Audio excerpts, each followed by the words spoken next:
And here we go.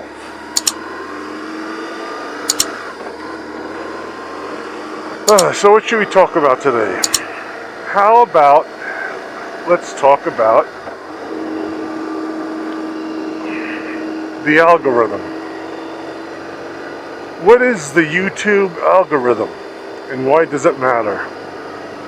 One, I don't really know what the algorithm is other than what it does. And some people can hit the algorithm correctly and they do better than others. I mean, content matters too, of course. But the algorithm will also either reward or penalize people depending on what it's looking for. So who knows? I mean, I'm talking as someone, I've been doing this now for 2 months, and I have 26 subscribers, which isn't much at all, really. And I have to wonder, it's like, what am I doing wrong? I don't know. Honestly, I don't have much of a clue, other than, looking at successful people on YouTube. They tend to be more, how shall I put this, tribal. They want to create a tribe of followers on YouTube and whatnot. And generally speaking, people that want to lead in a sense like that have their own issues that are probably more than I want to get into in this particular video. But anyway, so you have that. And in my case, I guess I'm more of a searcher. So I'm not a follower. And I'm not a leader, I'm a searcher. So if you're a searcher, you ask a lot of questions. You're kind of by yourself, I think. So there's always that, for sure. It's like, why should anyone watch my channel? Well, the only thing I can tell you is that, I ask a lot of questions. I don't always have a lot of answers, and I definitely like to stimulate conversation and hopefully, just have a give and take with the people out there in the YouTube world that watch videos and whatnot. If you find me interesting, cool, like, share, and subscribe, right? If you don't, you won't, I guess. And I guess maybe I'm just not all that engaging. What can I tell you? But on the other hand, what do I need to do? Do I need to put a ring in my nose and say, "Look at the cute puppy," as I ride down the street in my neighborhood? Or,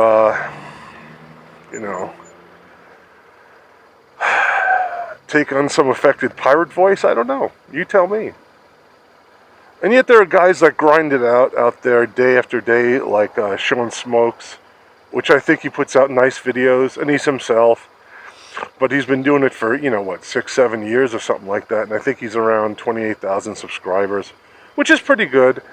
But then there are people out there that, are out a year or a little more and they have, 100,000 subscribers. So, like I said, the algorithm, it's like, what is the damn algorithm? I have no fucking clue.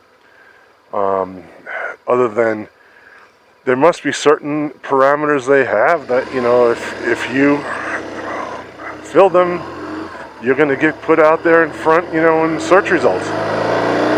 Who the fuck knows? I don't. Anyway, here we are. I'm going to work today.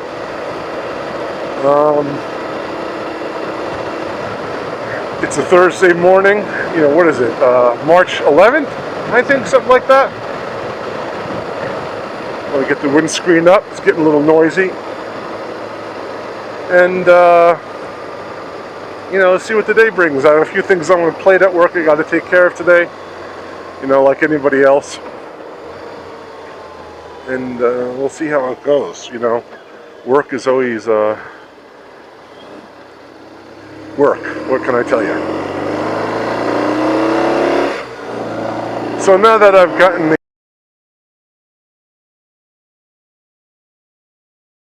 Many hours later. leaving work, I recorded a bunch of video on the way to work, and most of it didn't get recorded. So here we go. Going home. Anyway, what am I going to talk about? I'm going to continue on. I was talking about the algorithm. Anyway, and really other YouTube channels. Lo and behold, today, a YouTuber that I sort of peripherally mentioned today, not by name, but just, I don't know, in a veiled identity in a sense, put out a video today about plans for their channel, what their next plans are. Like, somehow that's changed. So here's the funny thing, the interesting thing, is that, you know, on one hand, in this video, this person says that, oh, likes don't matter, subscriptions don't matter, it's all vanity with the subscriptions.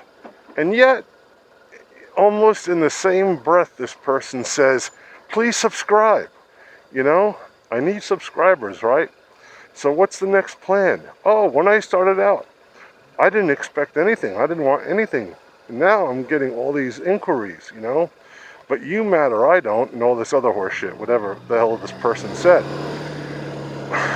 It's incredible. Kind of reminds me of reality shows on TV.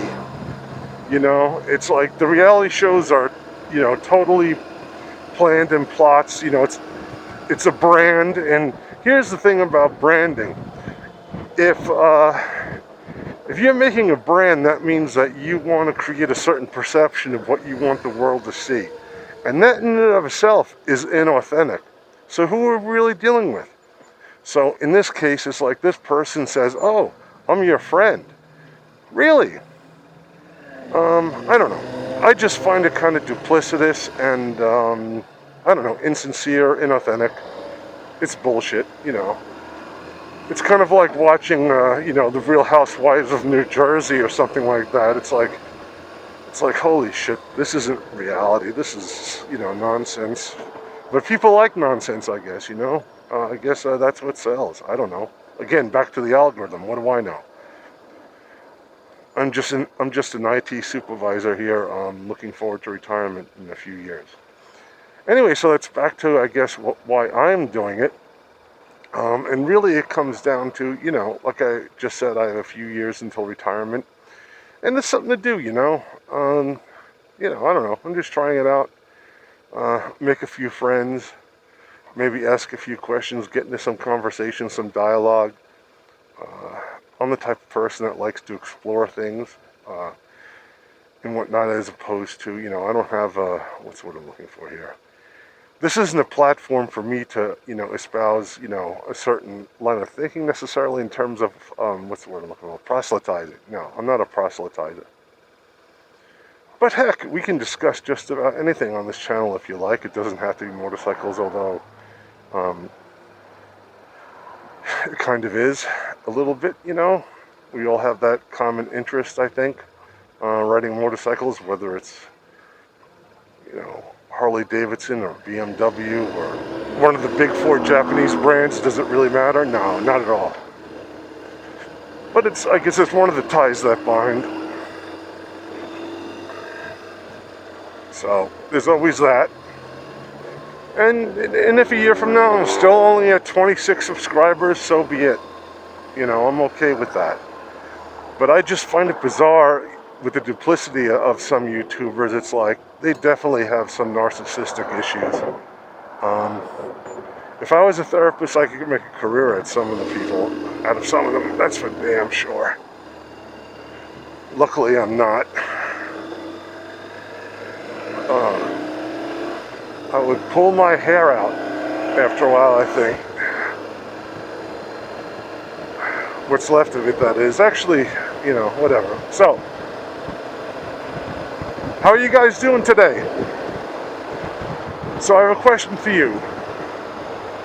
You guys out there, when you ride, is most of your riding commuting, or is it, you know, taking trips and whatnot and doing the weekend thing? You know, it's like when you're away from work and whatnot. taking small trips to long trips, or maybe you're retired and you tour the country a lot. I don't know.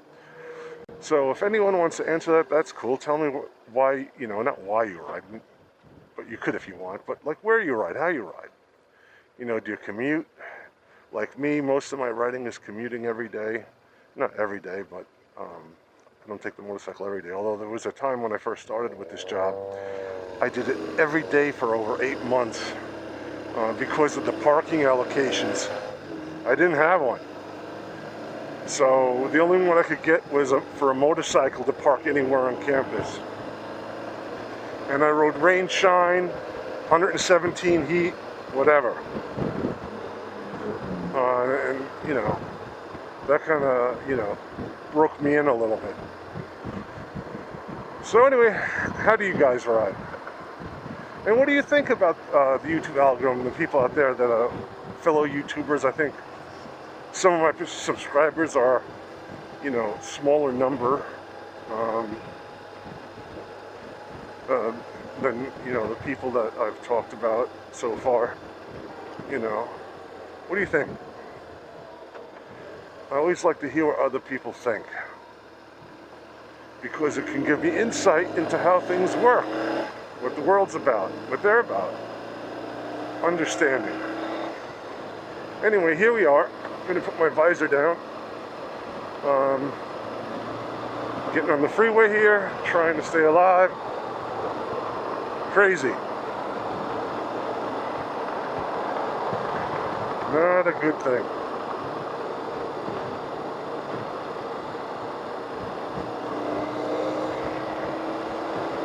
Pre-pandemic, this would be fucking nuts right now. This is actually very, very light. So anyway, I'm heading home, heading towards the beeline.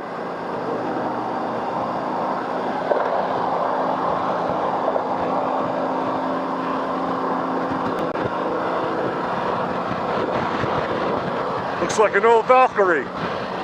Cool.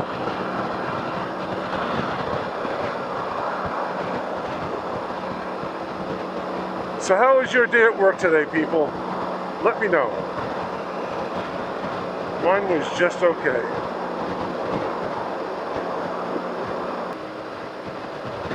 So here's another question I have for you guys. What do you guys do for a living? I think I've kind of described what I do. I'm an IT supervisor, basically desk side support at a university. I've been in IT for almost 27 years. And before that, I've done a lot of different things. A lot. Totally unrelated stuff.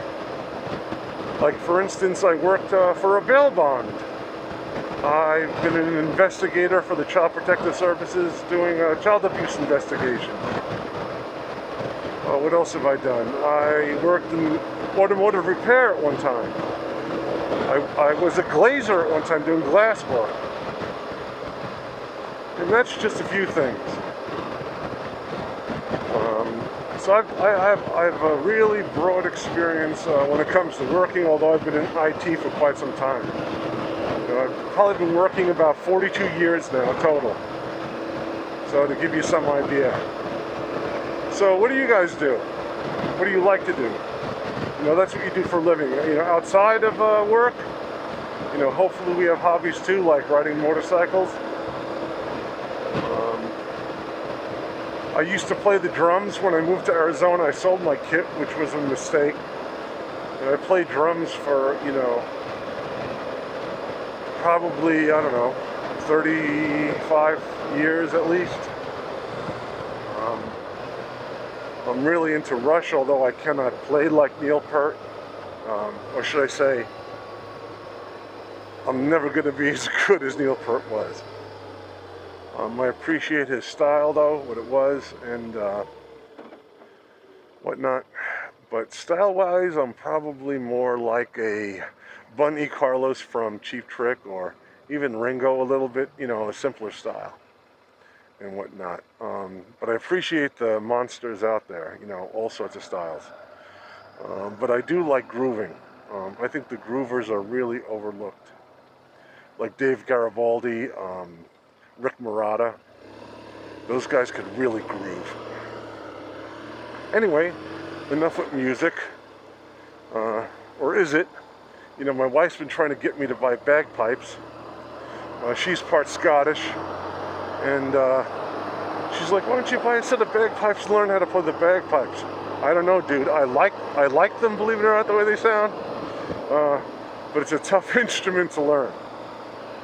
That's for sure. You know, the drums, yeah, I've been doing it a long time. Bass guitar, I could do a few riffs. Guitar, I know some chords. Piano, too. Bagpipe, I don't know, man. It's a little tough. Anyway, again, enough about music. Crossing over the Salt River Bridge here, the Salt River, which really isn't a river right now. This is where Randy T. Bird comes across and hits that bump that I did. Randy, if you watch this, how you doing, Randy? I hope you're doing well. Hopefully we'll see a video from you soon. You know, I like Randy's style. Randy's a real guy. And getting back to the authenticity and the realness as opposed to having a reality show, you know, a lot of the YouTubers that are out there, you know, you can tell they're going for the gold, I guess. But you know, like I said with branding, it has its own pretense. But Randy's for real, and that's why I like to watch Randy's videos. The same with Sean Smokes. Sean's real cool. And I'm trying to remember this other guy that I watched that I thought is real cool. Itchy Moosh and V, I think it is. That guy's way cool. I could sit down and have a beer with him any day. You know what I mean? As opposed to you know, striking poses on your motorcycle with a smile or putting a box over your fucking head. You know, I don't understand that shit. You know, create mystery over what one looks like or what. It's kind of weird. Although coming from me, that's, you know, a huge statement. What can I tell you? I've often thought I'm an observer of the absurd. You know, there are times I think, you know, I could make a movie and have Blake Edwards, what's his name, Lynch, that did Twin Peaks, and Fellini, you know, be the directors of my movie. You know, I'm probably like, you know, if you could imagine, like if George Carlin and Joe Pesci had a kid, if that was possible. Definitely, I have a different perspective, that's for sure. I just find the human condition very diverse and odd and yet interesting. People are strange, McDuff. Anyway, we're on the beeline here finally. Red Mountain coming up. 4 peaks in the distance, maybe, we'll see.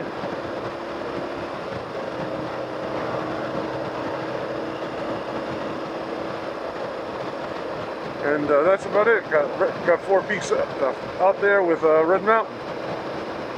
Nice shot. I hope you see it.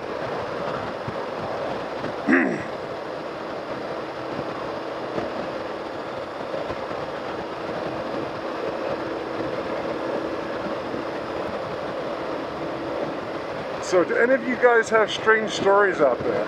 I'm going to give you a strange interview story. And this will be, you know, maybe my last tick on today's video. I don't know, we'll see.